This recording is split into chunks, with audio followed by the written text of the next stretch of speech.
I greet my people on this planet today, and only my people with Shalom. I also greet my angels on this planet with Shalom. I'm coming to this planet today with a very important message, as well as a revelation. What I'm going to reveal to this planet today is going to be one of the most powerful revelations that's ever been known by theologians of this world, by science, by astrologers, by the clergies of this world. The only I can do. I'm not going to introduce myself to you as an ordinary man, because I am not. Although you may see me in this vessel that looks like it's a terrestrial vessel of a man, I assure you that I'm a lot more than that. That only you cannot see, and only I can tell you. Although the United States government, as well as other governments of this world, they know of us, they know of me. They know of my Father, they know of me, and they know of our angels that are here today on the surface of this planet that's called Earth, but it is not. It is a celestial sphere. This planet, so-called planet that you are dwelling on today, I'm speaking to mankind right now, is a celestial sphere. Or if you prefer, it is a giant spaceship. It is a spaceship that is revolving around the sun at every 23 hours, 59 minutes, and 57 seconds. We have preserved 3 seconds for ourselves that mankind will never be able to catch up with us. Those 3 seconds will also be synonymous to light years. And that's billions of light years ahead of you. Nevertheless, this is a giant sphere, and this planet, should you prefer, it weighs 6 sextillion tons. And not only is it revolving around the sun, it is also spinning on its own axis at 1,037 1/3 miles per hour. And sometimes it tilts while it's spinning, and that is towards two vernal equinoxes, one in the spring, one in the fall. And sometime in between that you call summer, they cause a quake or two, you call earthquakes. We demonstrated that a few days ago with the most powerful earthquake that you have recorded so far on record. Though the meteorologists and the theologians, the leaders of this world, they do not want you to know the reality of what the earthquake in Russia was on the Richter scale. It was more of a 8.9 opposed to a 8.8, even as solid as a 9.0. The reason for the earthquake is to fulfill prophecy. Now, others are coming, and there's going to be a great one after that. But prophecy must be fulfilled. The day you are living, the prophecy is being fulfilled in the book of the New Testament called Matthew in chapter 24, as well as the book called Genesis, the very first book, Genesis, in chapter 49, beginning with the sons of Jacob in verse 1 to verse 28. And that pertains to only the names of the sons of Jacob that are being used today in prophecy, the meaning of the names. Let me step back a moment for those who are curious to know who I am. Although the U.S. government knows, but I'm going to share a little bit of incognito knowledge and hidden messages to you and to ye. And that you is YU and that ye is YE. I was what you would call born or came out of a womb On the 15th day of the 7th month of our celestial calendar,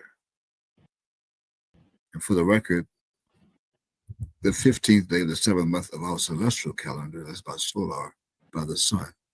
It is also known by the Gregorian calendar that was produced or reintroduced to the world, their world, as Pope Gregory XIII calendar.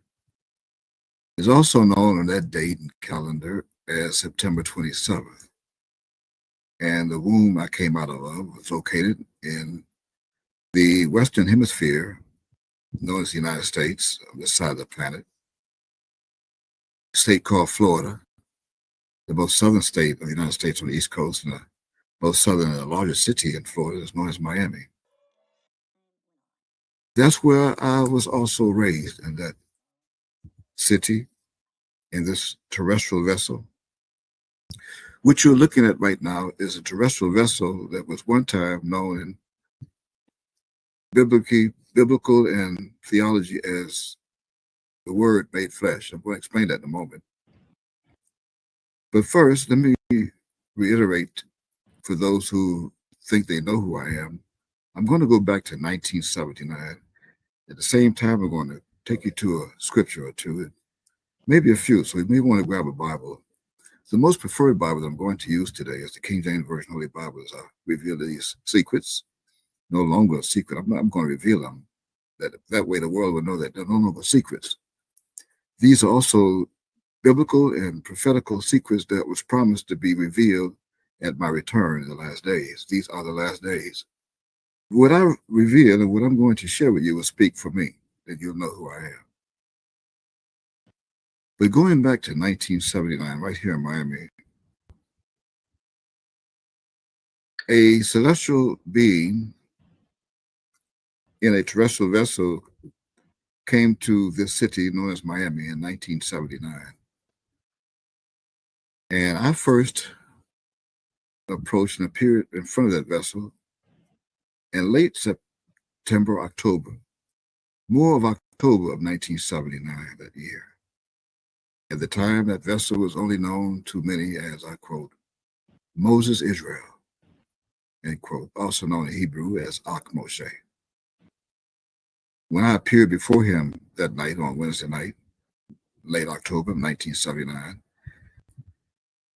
he commanded me to stand before him, and I did. And that was after the question was asked, am I ready to come home and accept Yahweh as my God? Of course, there was no hesitation there.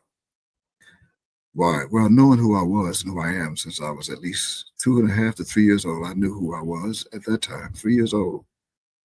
I knew that I was a lot more than some, a little more than others.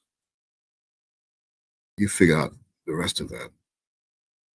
Nevertheless, when I stood up before him that night, on Wednesday night, right here in Miami, in a suburb that's called Brownsville, where I'm sitting right now, he told me at that time, after I came home back to my God, who the world already know in English is Yahweh. That name, that is not my father's name, but for the sake of the English-speaking people in England, those who created the Tetragrammaton, the theologians of the world. Of course, when I said yes, then he told me, well, I'm going to give you your name. Here's your name. Here's who you are. Your name is Micah. And that's spelled from left to right. M-I-C-A-H. That's all the world knows, Micah. However, in Hebrew, from right to left is spelled with 4 Hebrew characters. That's Mem, Yod, Kaf, He, Micah. And as shocking as this may be to you right now, I am the very soul of Micah, known in the Bible as the third book.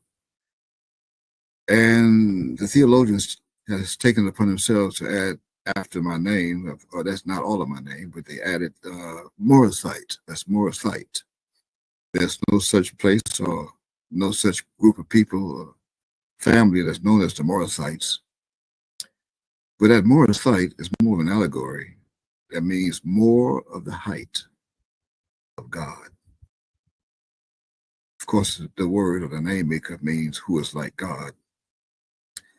Though the theologians of the world left out the theophoric extension of that name, which is Yod-Heh-Wav-Heh, or Yahweh. And when you place the theophoric extension at the end of Mika, then you would have Mika Yahweh. That theophoric extension means it bears the name of a deity. That deity's name would be, according to the English-speaking people in the world today, only is Yahweh. That's Mika Yahweh. However, in Hebrew, it is spelled with 5 Hebrew characters, 2 of the 5 positioned twice, and they are from right to left: Mem, Yod, Kaf, Yod, Hey, Wav, Hey. And that will complete the meaning of who is like Yahweh. The meaning of that name, Mika Yahweh, Mem, Yod, Kaf, Yod, Hey, Wav, Hey. Who is like Yahweh? And Yahweh, of course, is known by many as God. Now, that brings us to another part of our benediction. That means that when I stood before Moses Israel that night, Mika Israel stood before Moshe Israel, or Moses Israel, he knew then, before I came to him, who I am. But many people did not know who he is and who he was back in the days. And for years, even from 1979, he has been giving them a scripture in the Bible to let them know who he is and who I am, or who he was. And basically, to tell you the truth, that was my father who came down that vessel from time to time. Now he dwelt. My father would visit me in that vessel from time to time. It just happens to be that night, that Wednesday night in late October of 1979, that my father came to this planet, and he dwelt in that vessel for that night in front of the people. Thereby, he's the only one who can tell the world who I am. And I could also tell the world who he is as my father. I'm doing a little of that right now. But for years, as I was saying a moment ago, who the world only knew back then as Ak Moshe, or Moses Israel, he told the people that came to him as he was resurrecting them, even some that are left today, to turn to the book called Isaiah, chapter 9, and verse 6. Now, I'm going to reveal something to you today that has never been done before. One of the revelations that I was promised to loose and reveal. I'm going to do that right now. So if you grab your Bible, and I'm going to do that as well. Grab your Bible and turn to the book, King James Version, if you have one. You grab your Bible, turn to the book called Isaiah. And remember, the most preferred Bible would be the King James Version. The King James Version, Holy Bible. And Gateway has a good one, if you like to use that one. Gateway. I'm going to go to my King James Version Gateway Bible. I'm going to turn to the book called Isaiah. And I'm going to read that for you. I'm going to quote it.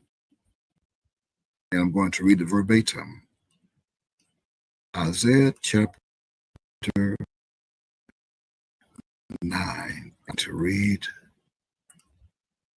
verse 6. And I'm going to read it like you've never heard it before, because you didn't know. You don't know the mystery of this.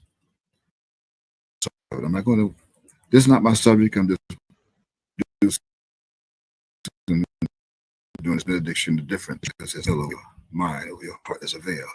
Isaiah chapter 9 and verse 6, it reads, as I quote, "For unto us a child is born, unto us a son is given, and the government shall be upon his shoulder, and his name shall be called Wonderful, Counselor, the Mighty God, the Everlasting Father, the Prince of Peace."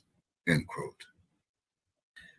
Now, you may have read this Bible, and you have read this chapter and verse of Isaiah, and you may think that you have it down pat, that you just know what it means, especially those that go back in the days of Moses Israel, Ak Moshe, even Yahweh ben Yahweh, if you prefer. And you've never seen this verse. So I'm going to make that one of the revelations that I'm going to commit today, perform. Look at this verse again, And I want you to follow the punctuation marks of the transliterations of the English idiom from the original Hebrew. Most of it, a lot of it has been redacted. But when you look at the first 7 words of this Bible, of this verse, I'm going to read it. The first 7 words, that's 1, 2, 3, 4, 5, 6, 7. If you want to use A, the vowel A as a word, then we're going to do that. But in other words, we're going to read up to the first comma. Again, Isaiah chapter 9, verse 6, it reads, quoting, "For unto us a child is born," end quote, up to the first comma. Now, the revelation of this mystery that was sealed is that the child that was born on October 27th, 1935 in Kingfisher, Oklahoma, Enoch, Oklahoma.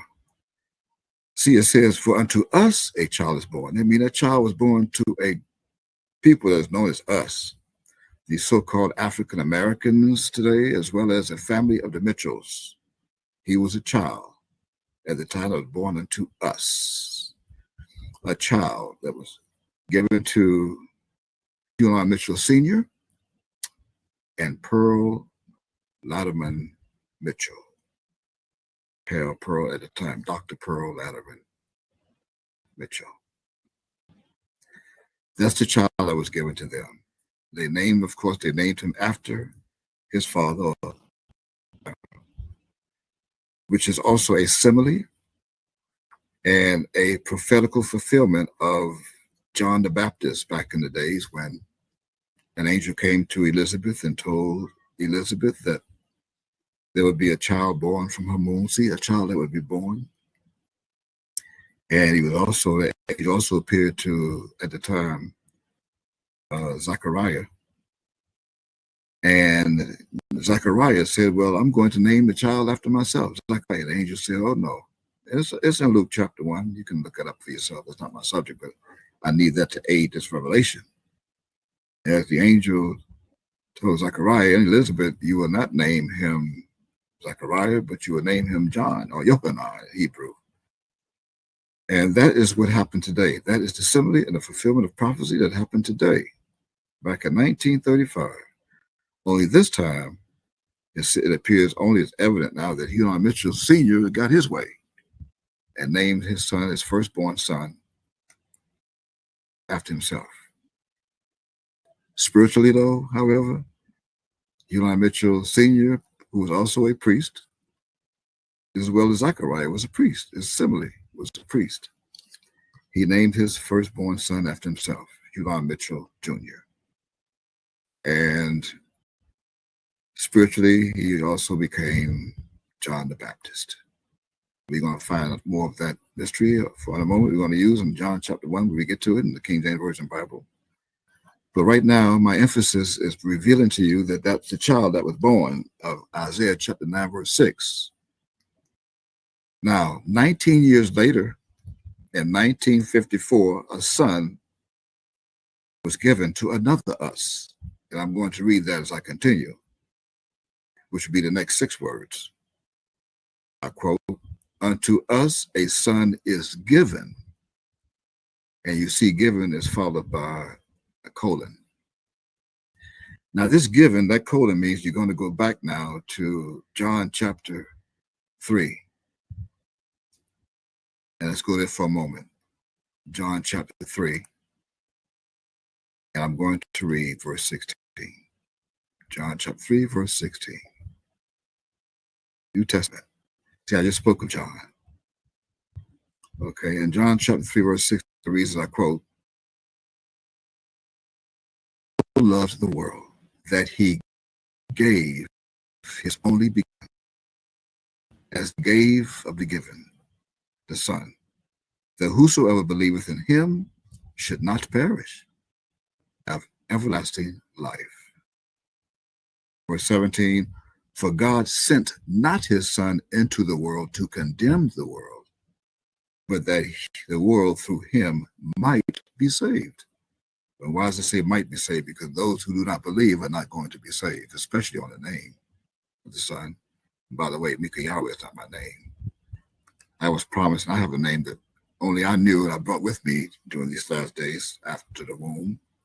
That's confirmed in Revelation chapter 19, verse 12. I brought with me a name that no one knew but me, myself. I also brought with me the name of my father that no one knew. And that's the name of my father. The name of my father, and I'll tell you, his name is Yod. That's the name I've given my father, Yod. The 10th, after the 10th symbol, or character of the Hebrew alphabet, the 10th symbol of Hebrew, Yod, also shaped like a dove flying upward toward heaven. Yod, that means life, the father of life, the God of life. He gives life to all. Yod. So Yod gave the world his son, the only begotten. That means his only begotten son is the only one who came out of the loins of a man and not of a woman. And we're going back from everlasting. We're going back from everlasting, go back to everlasting.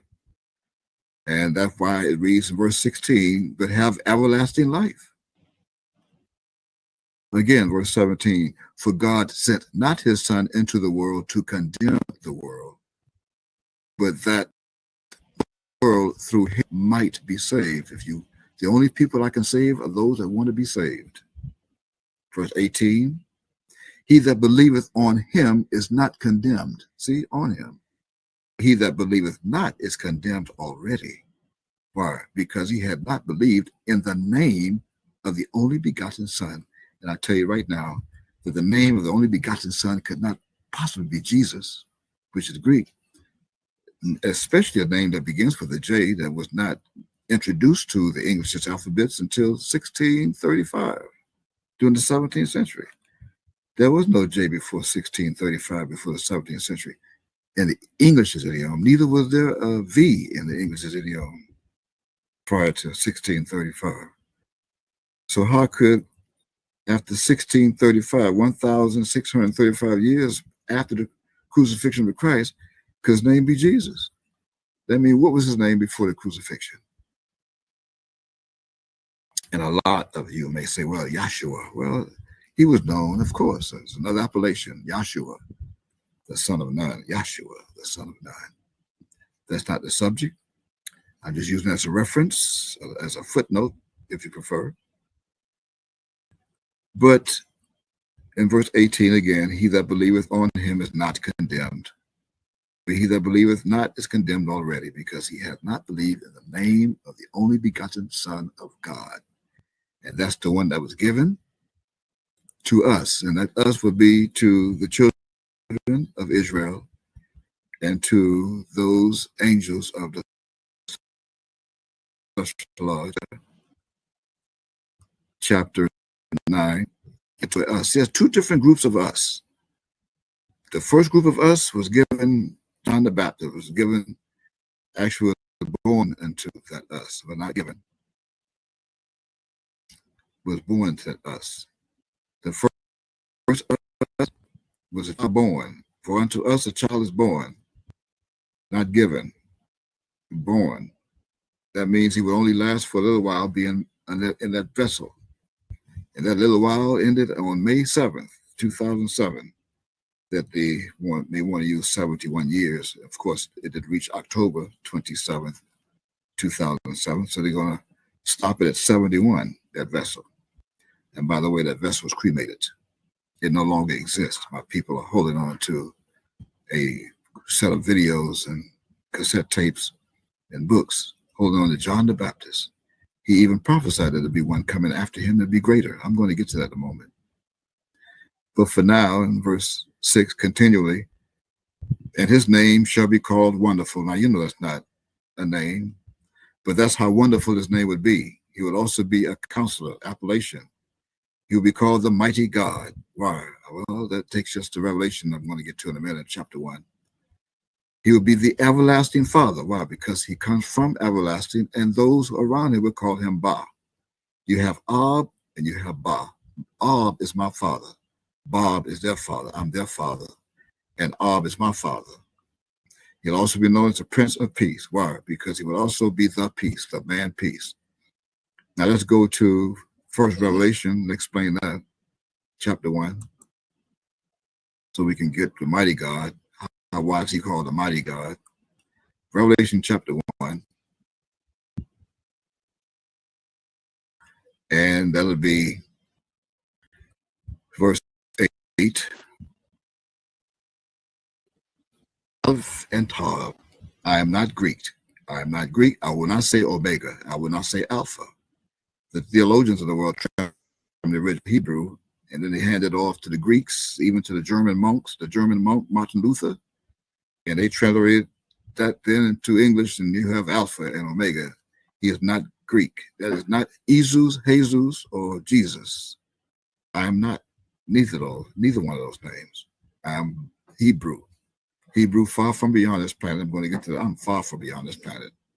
U.S. government calls us aliens. Well, it's in the Bible. I'm going to share it in a moment. I am Alpha and Omega. No, I am Aleph and Tav. That's the beginning of the Hebrew alphabets and the ending of the Hebrew alphabets. From Aleph to Tav, saith the Lord.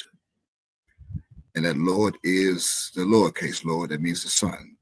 Who? Which is the same one is today, and which was back in the days over 2,027 years ago before the crucifixion, and which is to come. I am come, the Almighty. There's your Almighty, and you have Lord there, which is an appellation for God. So you have Lord or God, and you have the Mighty, Almighty. So now you have the Mighty God right there in Revelation chapter 1, verse 8, hidden. Now let's go back to Micah, the book called Micah, that's named Micah after myself, chapter 5. And let's see how we get to the principles. Micah chapter 5. And I'm going to read verse 2. The birth explains the birth. I quote Micah chapter 5, verse 2. But thou, that's like me, for thou be little among the thousands of Judah. Yet out of thee shall he come forth unto me, that is, to be ruler in Israel, whose goings forth have been from of old, from everlasting. See, from everlasting is why the Father is able to give you the everlasting life of the Son who's everlasting. All you have to do believe that my Father gave me to you. Now look at verse 5 of the same chapter and verse, the chapter, Micah 5, chapter 5, and verse 5, I quote, and this man shall be the peace when the Assyrian shall come into our land, and when he shall tread in our palaces. Then shall we raise against him 7 shepherds and 8 principal men. That's the peace. And that's why I greeted you at the beginning of this revelation testimony with shalom and not shalom. Shalom is the condition and shalom is the man, peace. Now, let's further this proof. And it was said he would be a wonderful counselor. Well, it would be Shiloh, the lawgiver. That's found in Genesis. You can read that on your own. Genesis chapter 49, verse 10. Counselor is also synonymous to lawgiver. And when will he come? He will come during the 15th day of the 7th month, as I return. That would be called the Feast of Tabernacles. And you can find that on your own in the book called Leviticus in chapter 23. In verse 34, this tabernacle will be the same tabernacle that was mentioned and promised in Revelation chapter 21 and verse 3, the very same tabernacle. Now, from there, it was proven that he come out of Judah. So let's take a look at Hebrews chapter 7 and verse 14. Hebrews chapter 7, verse 14. Where did he come out of? The same yesterday, today, and forever. Micah chapter 7, Hebrews chapter 14, and that reads, for it is evident that our Lord's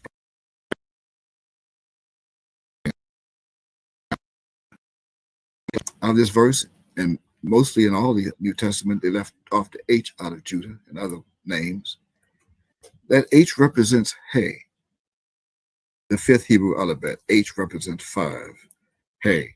The Hey represents the numerical 5 of the English's numerical system, which means that this 5 will play a very important role in the last days, especially when I come back.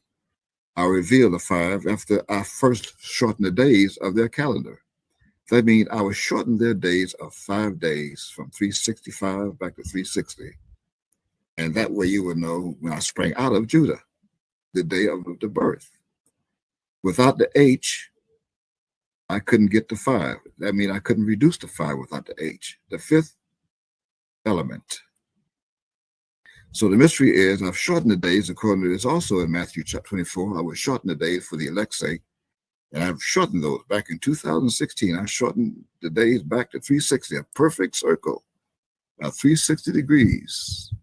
That's 360 days in 1 year, 30 days in each month of our solar calendar. 30 days. Each month has its perfect 30 days. That means that today, according to the calendar, is the 23rd day of the 5th month of our calendar. The 23rd day of the 5th month. Now, when you count to the end of 30 of this 6th month, after the 6th month, see, it's the 5th day, this is the 5th month, 23rd day. Now, you're going to count 7 more days, you get to the 6th month. You're going to count 30 days out of the 6th month. You can do this on your own. That should take you someplace around September the 7th. You do your calculations right, it's going to take you someplace around September the 7th. It'll be a Sunday. That'll be the end of the 6th month and the beginning of the H that they left off of Judah. And this is for Judah, for the elect's sake. So I'm going to use that hay that they left off of the Judah, J-U-D-A. I'm going to use the hay. I'm going to add that hay to this calendar. And that begins sundown Sunday, September 7th. I'm going to add 5 days. And that should take you to, as you count from sundown, Sunday to Monday is 1, Tuesday 2, Wednesday 3, Thursday 4, Friday 5. So on September 12th, Friday, September 12th at sundown will be the beginning of the 7th month of our solar calendar. This year is 6028. So that being the first day of the 7th month, September 12th at sundown, then you're going to add 10 days to that. And that would be from sundown Friday to Saturday is 1, Sunday is 2, Monday 3, Tuesday 4, Wednesday 5, Thursday 6, Friday 7, Saturday 8, Sunday 9, and Monday 10. That'll be Monday, the 22nd of September at sundown would be known as the Day of Atonement. And that would be till sundown Tuesday, the Day of Atonement, 24 hours. So you count from Monday to Tuesday, you'll have from 15, you have from 10 to 11, the 12, to 24th, Wednesday, the 13, and then the 14th from Thursday to Friday the 14th, and from sundown Friday to sundown Saturday, from September 26th to September 27th, on that calendar, 2025 would be the first day of the Feast of Tabernacles for 8 days. And that would be, you look at my birth certificate, and that would be the day that I came out of a womb of a woman of the islands, according to Isaiah chapter 49, verses 1, 2, and 3, also known as the Feast of Tabernacles. And that's for 8 days. I am the tabernacle of man, and dwelling with man today. I am the tabernacle. Now, when you add all that up, and you find 180 days from the first day of our year, this year, 2020, 2028, 6028 rather, 2025, then you'll know that we're in the 70 years that was promised of 70 years when will return. And that's in Ezekiel, I believe that's in Ezekiel chapter 27.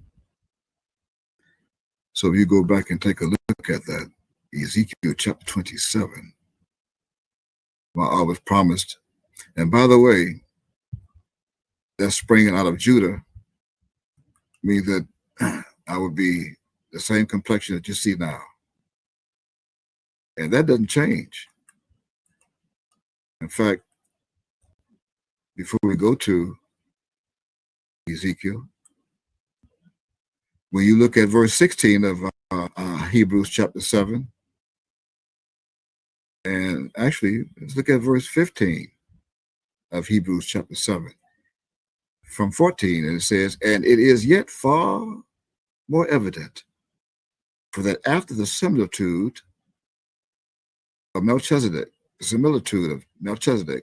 there arises another priest who is made not after the law of a carnal commandment, but after the power of an endless life. For he testifieth, thou art a priest forever, after the order of Melchizedek." That would be me. How is that? Well, look at chapter 13 of Hebrews. The same one. The chapter of Hebrews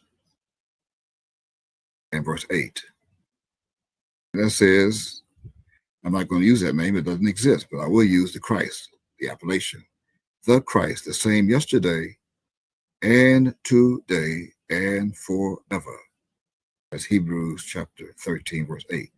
And take a look at Hebrews chapter 13, verse 1 and 2, the same chapter.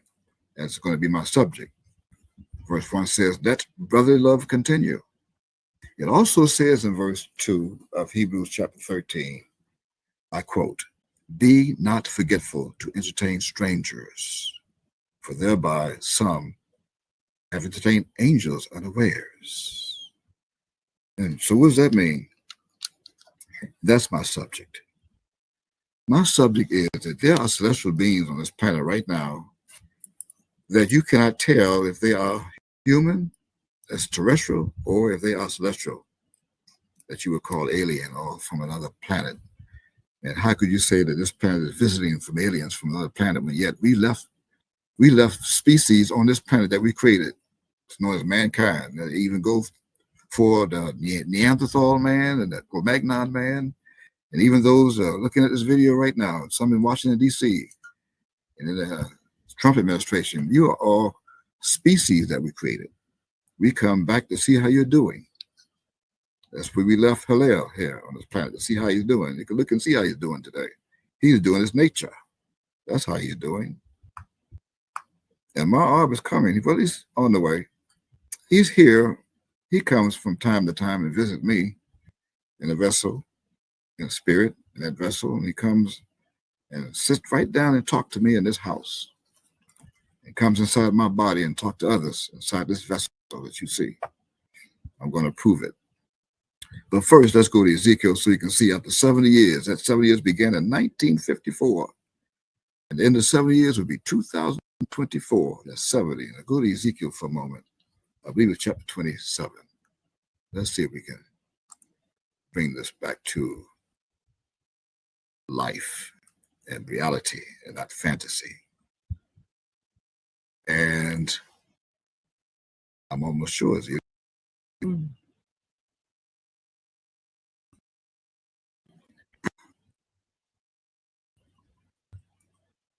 and Ezekiel or Isaiah. So I mean, we know we have Tarshish in Ezekiel 27. Let's go to Isaiah 23. Perhaps we'll find it there. It's on one of my previous videos. Isaiah chapter 23.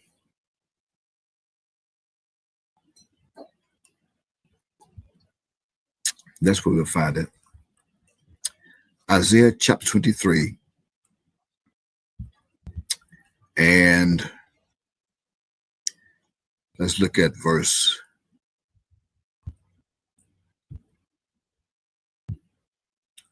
14. We'll start at 13. 13. Isaiah chapter 23, verse 13. I quote, "Behold, the land of the Chaldeans, which is an allegory for Americans. This people was not, till the Assyrian founded it for them that dwell in the wilderness." The same Assyrians of Micah chapter 5. And they treaded in our palaces and invaded our land. They set up the towers thereof. They raised up the palaces. See the palaces of the Assyrians? They raised up our palaces thereof. and he brought it to ruin. Now you can look at our palaces that already raised up 7 shepherds. They pushed women against them. And now you can see the ruins over in Israel and the war that's going on now between Israel and Lebanon and other countries are going to get involved. Verse 14 says, howl. That's the H. And again, see the H they left off of Judah that they placed in front of the owl? That's not howl. It's the H that I'm bringing forth today and revealing it in front of the owl, ye ships of Tarshish. For your strength is laid waste. And verse 15, and it shall come to pass in that day, and the day is coming, that day is now is, that Tari, that sword, shall be forgotten 70 years. You didn't know what Tari was, a sword. You didn't know that sword is the rock, or Tari represents the rock of the special lodge, the stone that the builders rejected, the chief cornerstone, the rock. That's according to the days of one king. That king is now speaking to you. And after the end of 70 years, that's from 1954 to 2024, September, shall the rock sing as an harlot. Now, you don't know what that means. That's not my subject. I'm not going to break that down for you. Thieves will come and grab it and reveal it as if they did it. And verse 16, so take an harp and go about the city as I'm doing, thou harlot that has been forgotten. And see, you think that's harlot, you think that's a bad thing. You can't see the lot that's there of the har, and the lot. That H-A-R is hidden in another word with lot, the lot that has been forgotten. So make sweet melody, sing many songs that thou mayest be remembered. So what makes you think this would be a literal harlot? There's an allegory that's hidden. So now let's get to the subject. We're not going to take up more of your time. Let's explain to you why the U.S. government, how the U.S. government is keeping a secret, and why I mentioned that in Hebrews chapter 13, verse 2, that many people have sat next to us and still sitting next to us and don't realize who we are. And there is a record of that on YouTube, a couple of men that was in the U.S. military, that they came across secret documents that reveals who we are as celestial beings. One name was Robert Dean. In fact, we're going to show that clip. And that clip is now found on YouTube. And it's available on YouTube. It's titled, The Truth About Aliens. It's titled, The Truth About Aliens, Retired NATO Intelligence Analyst Robert Dean Speaks. And when you play that clip,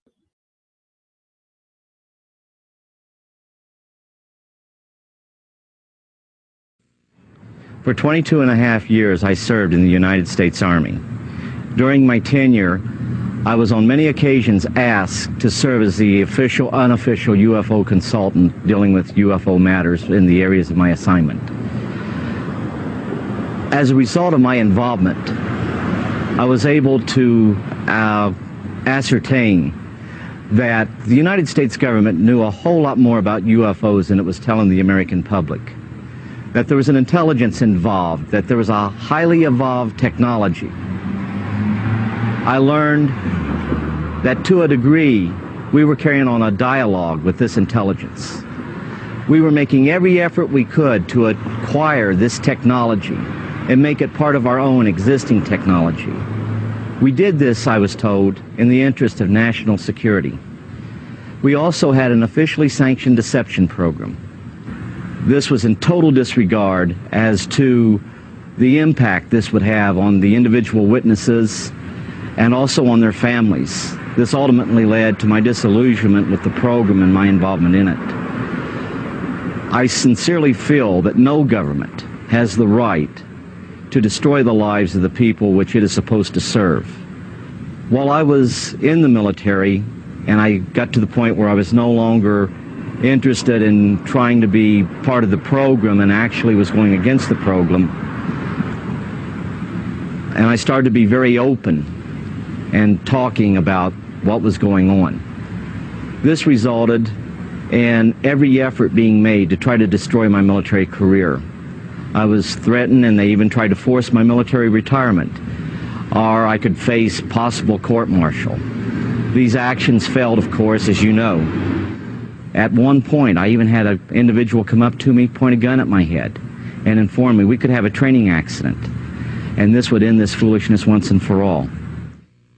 I firmly believe that those of us that served in a capacity of the U.S. government in some form or fashion, and who were exposed to the truth, we have a moral obligation to the UFO witnesses, the real victims of the UFO phenomena, to expose once and for all this policy and to reveal the truth, and that is, we are not alone in the universe. Now, I'm going to pause here for a moment before we get to Robert Dean. And you heard the first testimony of that retired military man of the United States government. Don't know if he's still around today and can care less. His name not important to me. You can look it up on your own. I gave you the title of the video you can find on YouTube. Again, it's titled The Truth About Aliens. So let's, since it's titled The Truth About Aliens, let's go to your Bible again in the Strong's Concordance. And let's see, are aliens in the Bible?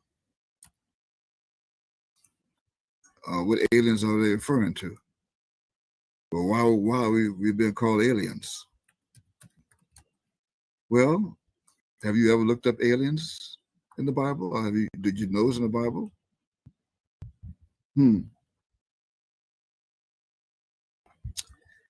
How about, let's go to Lamentations for a moment. That's the Lamentations of Jeremiah chapter 5. And let's look at verse 2. Lamentations of Jeremiah, Lamentations chapter 5, verse 2. I'll quote that reads, "Our inheritance is turned to strangers." Remember, our inheritance is turned to strangers. As in Hebrews chapter 13, verse 2, "Be not forgetful to entertain strangers, for thereby some have entertained angels unawares."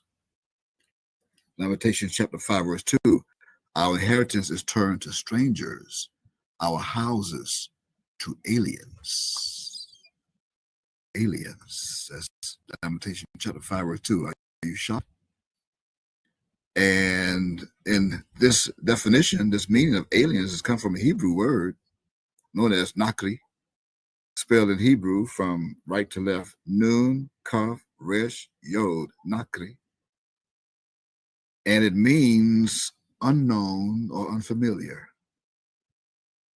You may also see stranger and foreigner. It also has an etymology of calamity, and we don't want that one, but we have stranger. Now, this is found in Strong's H5235 of the etymology. But then you go to the etymology of that, the root of that, which is Strong's H5234, and it takes you to the meaning of to disguise oneself. To disguise oneself, or treat as foreign or strange, disguise and misconstrue, like we're being misconstrued as aliens from another planet.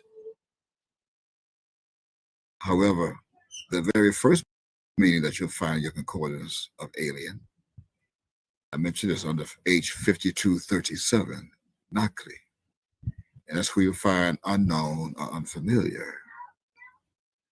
Then you go back to another verse in the Bible, the New Testament. There's two verses in the New Testament. Ephesians chapter 2, verse 12.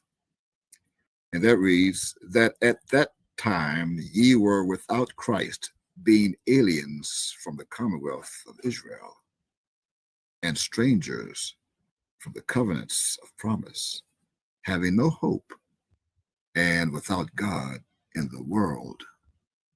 That's Ephesians chapter 2, verse 12. Finally, the second of the two verses in the New Testament is Hebrews chapter 11. Remember Hebrews chapter 11 and verse 34. And I quote that. It reads, "Quenched the violence of fire, escape the edge of the sword. Out of weakness were made strong, waxed valiant and fight, turned to flight the armies of the aliens." I read that again. Turned to flight the armies of the aliens. So what do you suppose that means? Well, the army of the aliens, or the armies of the aliens belonging to another, is found hidden in the book called the Psalms in chapter 68 and verse 17. Thousands of angels, thousands of chariots, 20,000 aliens from another planet. Really? Being invaded. We're not invading this planet. You are invading the planet. You multiplied like we said you would back in the book in the beginning of Genesis. How you tried to build a tower to reach us in heaven. So ludicrous. Anyway, that's aliens in plural. But what about one alien? Is that in the Bible? One alien. Without the S. Singular. How about 5 times in the Bible? All 5 in the Old Testament. And how about verse 8 of Psalms chapter 69? That's Psalms chapter 69, verse 8. I'll read that, quote, "I am becoming stranger unto my brethren. Be not forgetful to entertain strangers, for thereby some have entertained angels unawares." So you think angels are people with wings on their back, human bodies with wings on their back that they gave you fictitiously. That's deception. Angels are men. They look just like me. And we're going to get back to that in a moment. They look like you sitting on a bus stop or on an airplane, jet flying, and you can't tell what we are.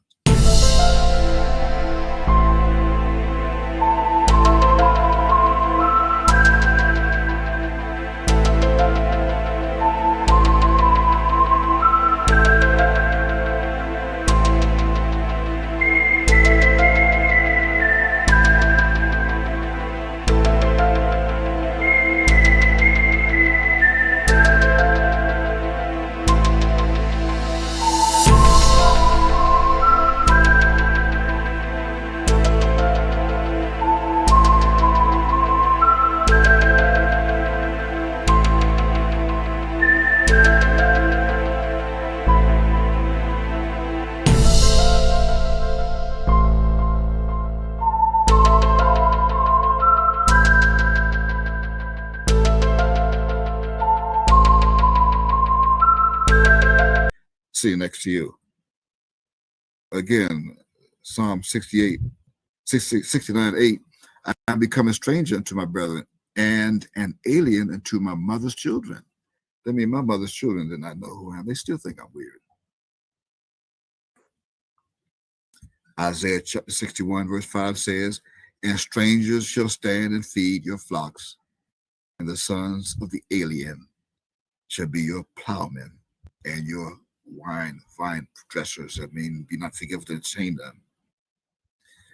So the prince is here standing up for you. That's in Daniel chapter 12, verse 1. I'm standing up now for my people.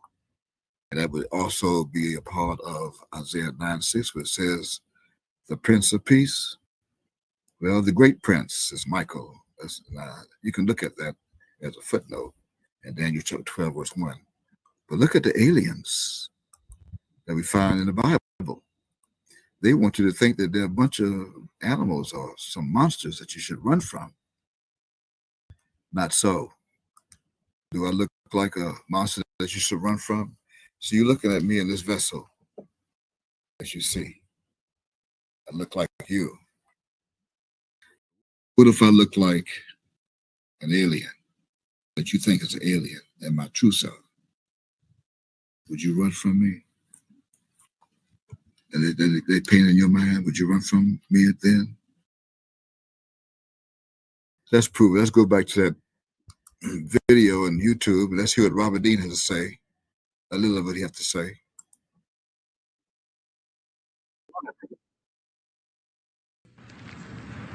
Well, Don, it began for me in 1963 when I was assigned to the Supreme Headquarters Allied Powers in Europe.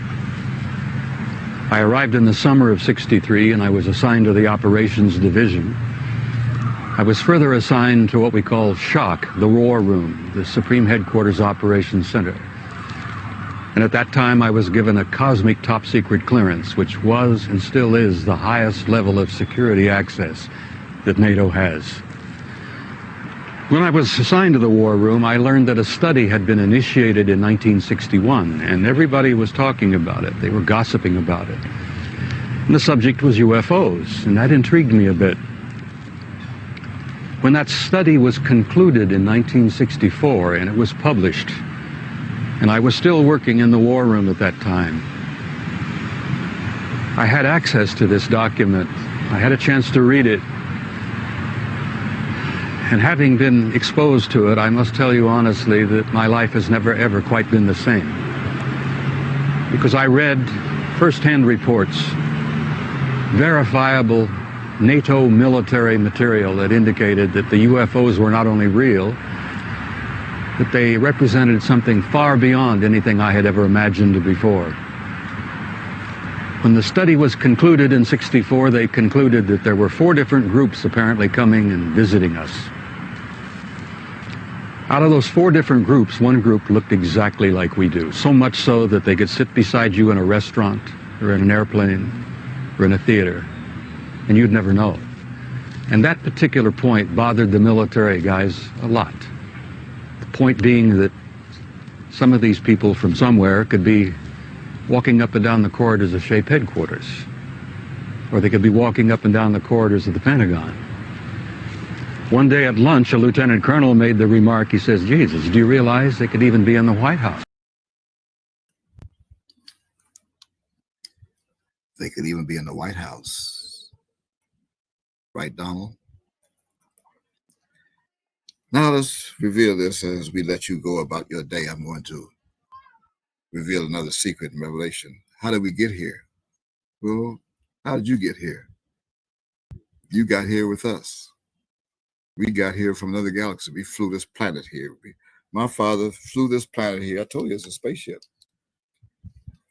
We flew this 6 sextillion tons of a ship here and placed it right here in a perfect spot in the galaxy, 93 million miles away from the hottest star in existence that you call the sun.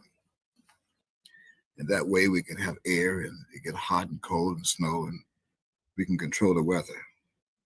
I'm controlling the cockpits of your aircrafts right now. I'm in complete control of everything that I want to be in control of. I'm in control of your weather. That's why I'm able to prophesy the weather, and I'll put it on social media. I'm able to prophesy that there'll be a plane coming down or jets coming down, and there'll be weather coming and there'll be snow coming in places that have never been before. And I don't prophesy to see that if it's going to happen. I warn you of it before I do it to make it happen. Now you can confirm that on your own, and you can go to the book called Deuteronomy in chapter 32, and you can read verse 39. You can also go to Isaiah chapter 43 and read verses 10 and 11. And you'll get an idea more of who I am and what I'm able of doing. Haven't you noticed? But if you have not, let me bring to your attention that after my return from the Bahamas in 2007, this vessel dwelled in the Bahamas from 1998 over to 1999 as I returned. First started in 1998, December. And I dwelt and lived in the Bahamas incognito until January of 2007. So I returned. I returned exactly 120 days on January 7th. I returned on January 7th, exactly 120 days from the end of the life of whom many thought and still think and calls today Yahweh ben Yahweh. That was May 7th, 2007. That's exactly 120 days, 120 days That's also prophetical. But haven't you noticed that since I've been back in South Florida, Miami, that there hadn't been one eye of any hurricane or whirlwind, you call them hurricanes, not one eye of a hurricane came across Miami-Dade County. And if you want to count Irma, then that'll be your ignorance, because Irma was only a feeder band that came across Miami in 2017, or South Florida, should I say. Just a feeder band. It wasn't a hurricane.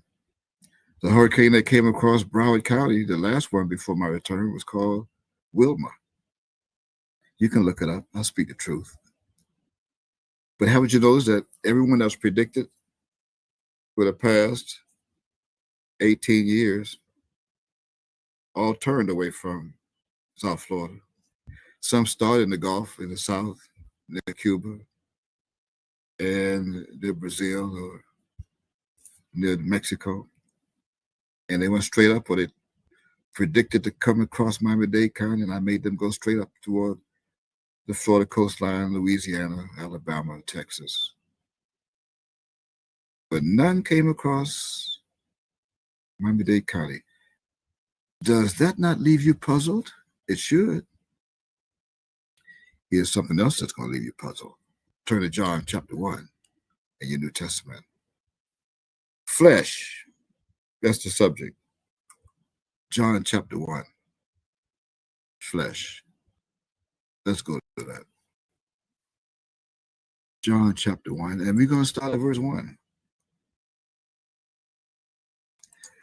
John chapter 1, verse 1. I'm not going to give you too much. I'm going to share the rest of the secret of my angels in private. I'm just going to give you, as the world, a little of what you should know, and then I want you to know.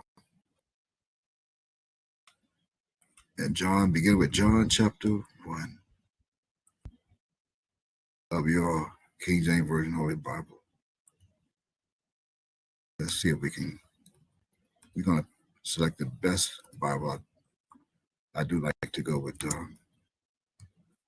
King James Version. John chapter 1.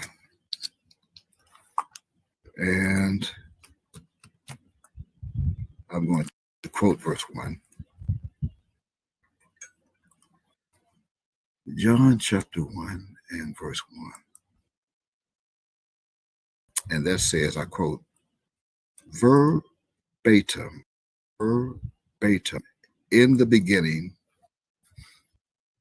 was the Word, and the Word was with God, and the Word, period. What do you see? How about, man, before we ask that question, verse 2, the same was in the beginning with God, period. So what do you see?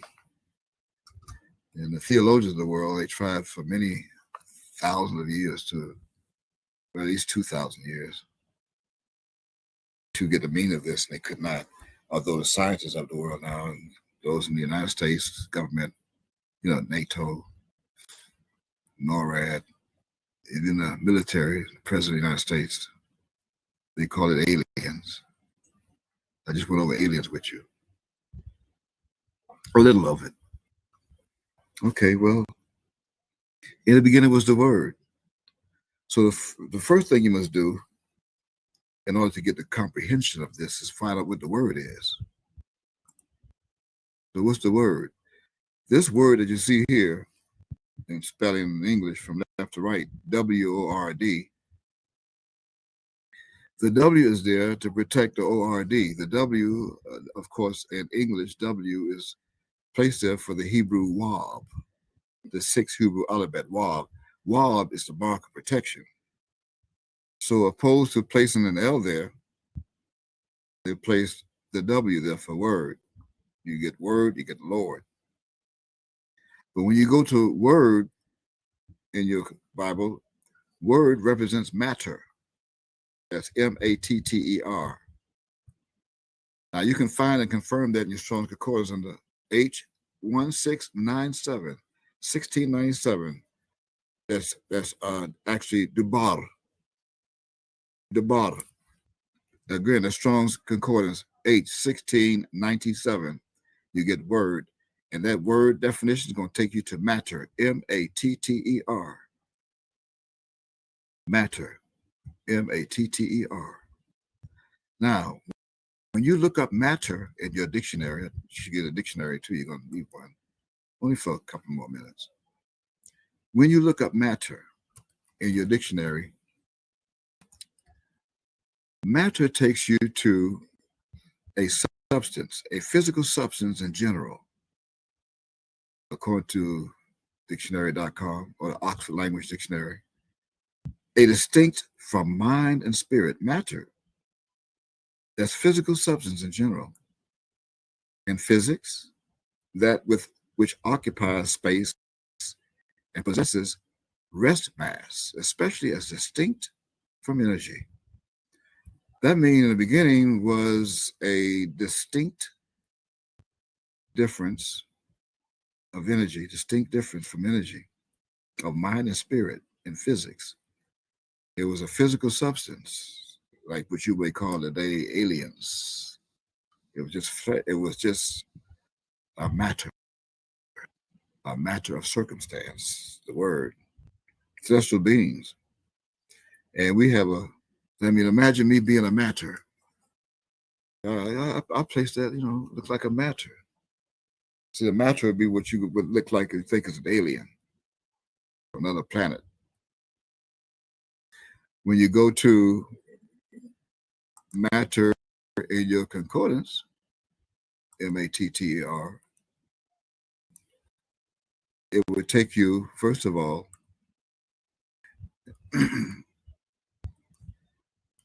to the first scripture where matter is found. Let's take a look at matter in Strong Concordance, M-A-T-T-E-R.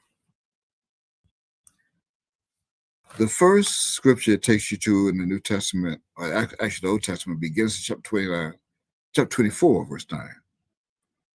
That's Genesis chapter 24, verse 9. That's where you find matter in English.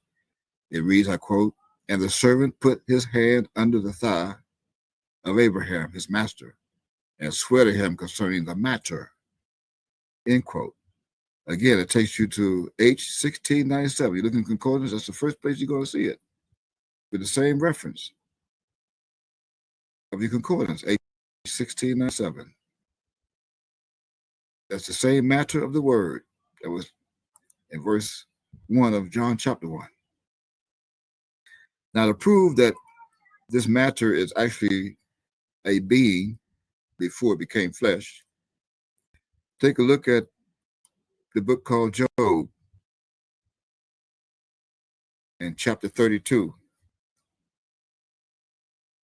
Job chapter 32 and I'm going to read verse 18. Job chapter 32, verse 18, I quote, "For I am full of matter. The spirit within me constraineth me." So what kind of matter do you think this is?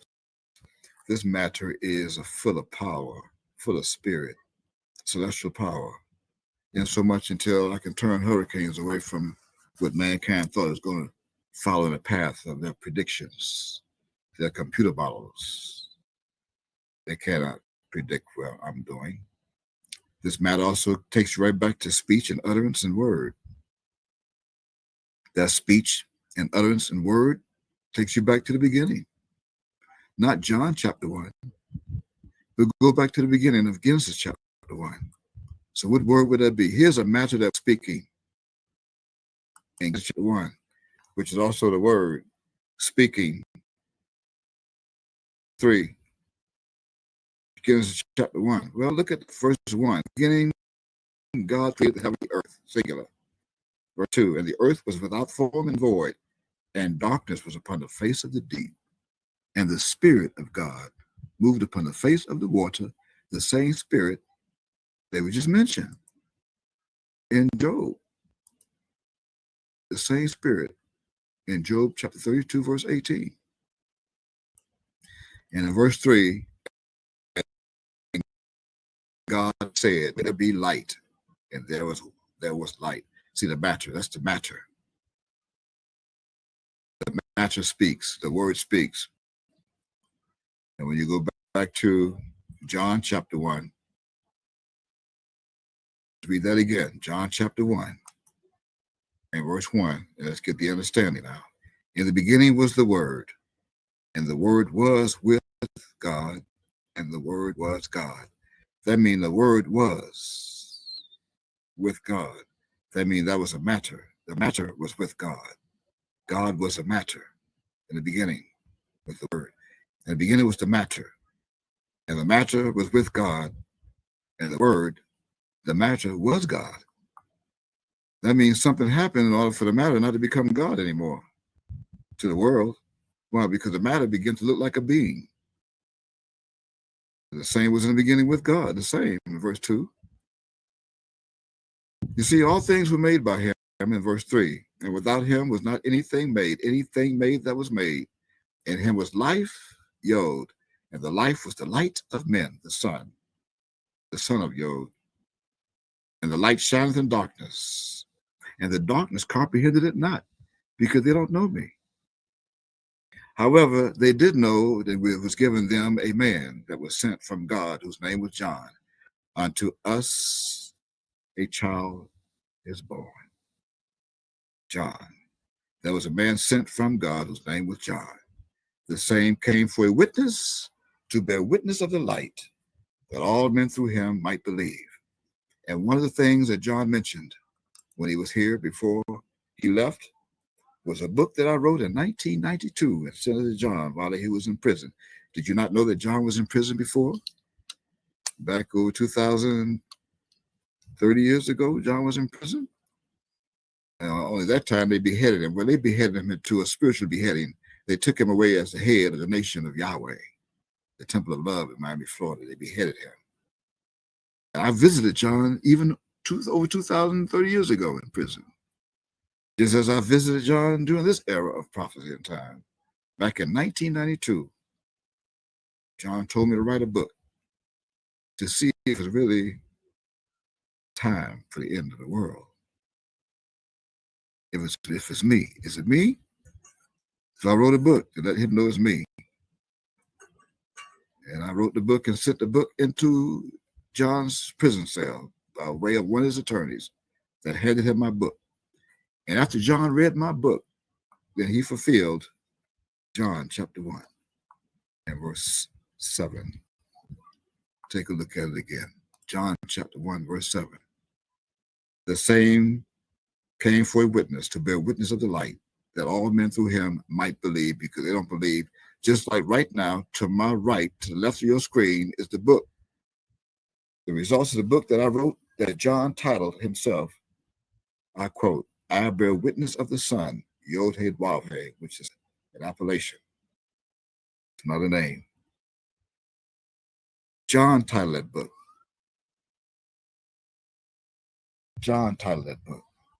After he read it, I sent the book in as Micah.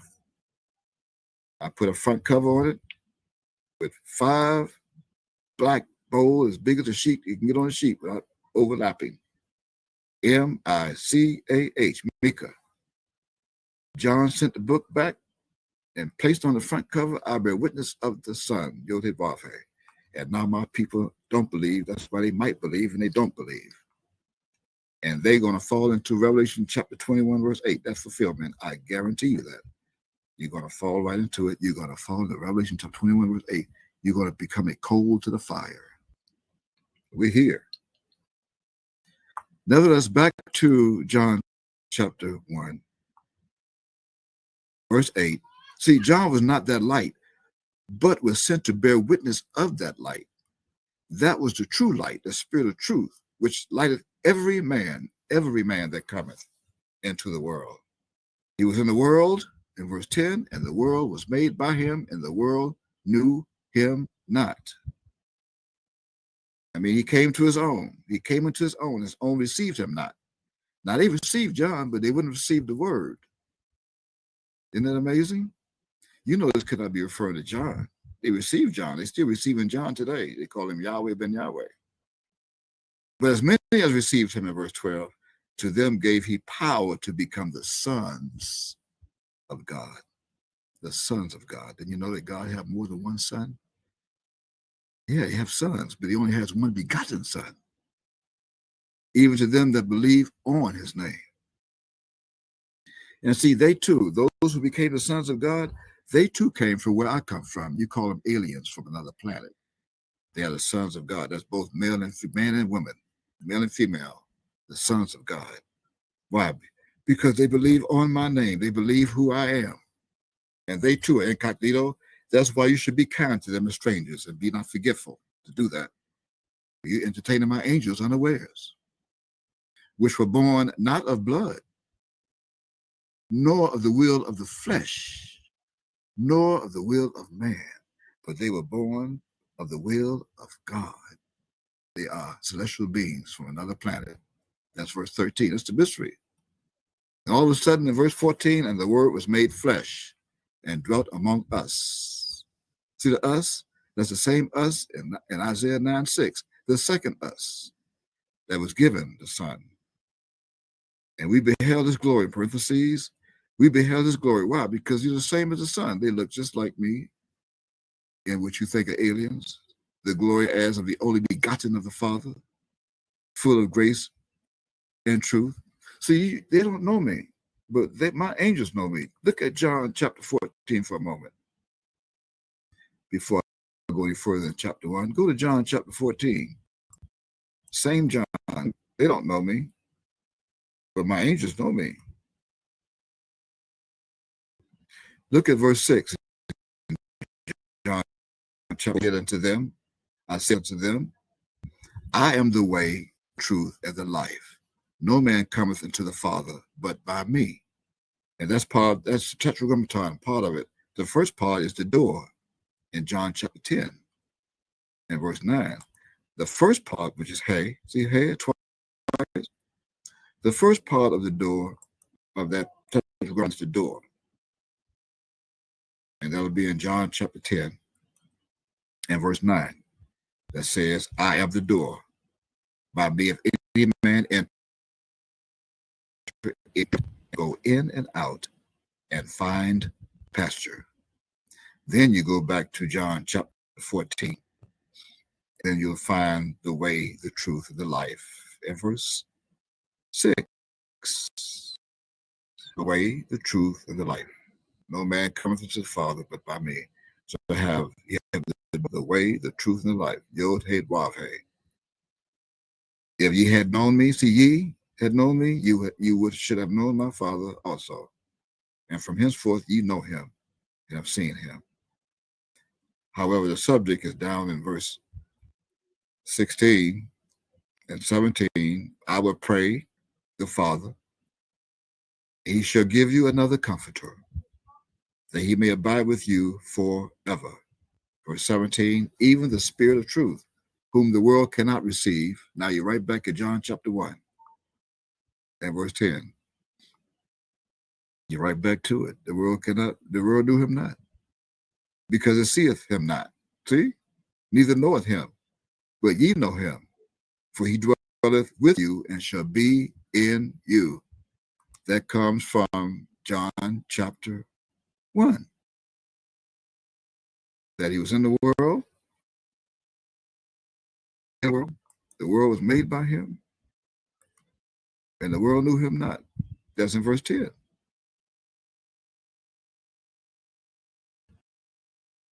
The world knew him not. Now you heard that, John 14. Now, suddenly in verse 14 of John chapter 1, the word was made flesh. That flesh is F-L-E-S-H, which is a suffix and a prefix. It's a suffix and a prefix. The prefix, the suffix of FL meaning is furiat. And the prefix is ish, E-S-H. However, my purpose for coming on and sharing with the world is to let you know that the word was made flesh, but first it was matter. So how we become flesh, the flesh that we become, you think it's like human-like, but we made all flesh. We made all flesh. And we made all matter of flesh. Everything we made was the flesh. We made the matter of flesh. As I conclude here in John, I'm not going to give the word as much as you should know, is what I want you to know. Why? Because you already know it. You should know what we know. You should know what we know, but you don't know. You will not know unless I reveal it. You think, but you don't know. John chapter 1, he was asked, are you the Christ? Verse 19. Verse 18 says, no man has seen God at any time except the Holy Begotten Son, which is in the bosom of the Father. He hath declared him. I'm doing it today again. And this is the record of John, when the Yehudites sent priests and Levites from Jerusalem to ask him, even from New York, Time Magazine, New York, 1986, who art thou? He said, remember, John was the man they called Jesus. He was a student, a disciple of John. And he confessed to verse 20, and he denied not, but confessed, I am not the Christ. I'm John, he said to that interview to them. And they asked him, what then art thou Elias? And he said, I am not. Or art thou that prophet in 21, John chapter 1? He answered, no. Then said they unto him, then who art thou? That we may give an answer to those who sent us here, that sent us. What sayest thou of thyself? And he said in verse 23, I am the voice of one crying in the wilderness, make straight the way of the Lord, as said the prophet Isaiah. That's who he was, and that's who I am. He was the one crying in the wilderness. I'm the one he spoke of, the wilderness. The rest of you have to follow me. I'm here and teaching my disciples in private. I only want you to know a little of how the word was made flesh. The word was matter that looked like one way, and what you think of aliens, and then all of a sudden it was made flesh, and look at what you see today. That's what the word made flesh means. What else would you like to know? Well, come to me and I'll teach you what else you would like to know. That's my call. What's yours?